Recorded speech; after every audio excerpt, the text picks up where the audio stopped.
इस्लाम के इतिहास में हज़रत उमर इब्न अल-खत्ताब रज़ी अल्लाहु अन्हु का नाम सुनते ही इंसाफ और ताकत की छवि उभरती है। वह दूसरे खलीफा थे और रसूल ऐसा के करीबी साथियों में से एक थे। उनकी शख्सियत ने इस्लाम के प्रचार प्रसार में महत्वपूर्ण भूमिका निभाई। हज़रत उमर को अल फारूकर का नाम दिया गया, जिसका अर्थ है सच्चाई और झूठ में फ़र्क करने वाला।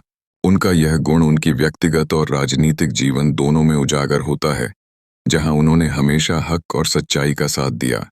इस्लाम के दिनों में उनके नेतृत्व में इस्लाम ने तेजी से एक्सपेंस की। ऐसा हुआ कि उनका राज 22 लाख वर्ग मील तक फैला। उन्हें प्रशासनिक सुधारों का जनक माना जाता है। बैतुल माल, डाक विभाग और अदालतें जैसी संस्थाएं उन्होंने स्थापित की, जहां हर फैसला कुरान और सुन्नत के आधार पर लिया जाता था। इसके साथ ही वह गरीबों और जरूरतमंदों का ध्यान रखने का हर संभव प्रयास करते थे। रात अपने नागरिकों की भलाई हेतु भेष बदलकर वह सड़कों पर निकलते, जरूरतमंदों की खोज करते। यदि उन्हें कोई भूखा मिलता तो वे स्वयं खाना पहुंचाते। एक घटना में जब एक औरत ने उन पर यह आरोप लगाया कि वह लोगों का ख्याल नहीं रखते, तो हजरत उमर रजी की आंखों में आंसू आ गए। उनकी न्यायप्रियता का एक और नमूना तब देखने को मिला जब वे नमाज के दौरान शहीद हो गए। उनके इस बलिदान ने उन्हें इंसाफ की मिसाल बना दिया। आज भी लोग हजरत उमर का नाम उस समय लेते हैं जब ईमान, इंसाफ और रहमत की चर्चा होती है।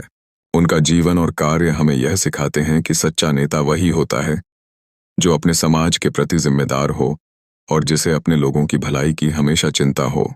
हजरत उमर रजरी ने यह सिद्ध कर दिया कि इंसाफ केवल एक शब्द नहीं, बल्कि एक जीवन शैली होनी चाहिए।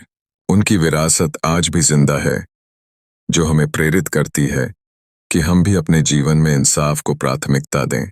यह उनकी छवि में उनके योगदान और बलिदान से जुड़ा हुआ है। हजरत उमर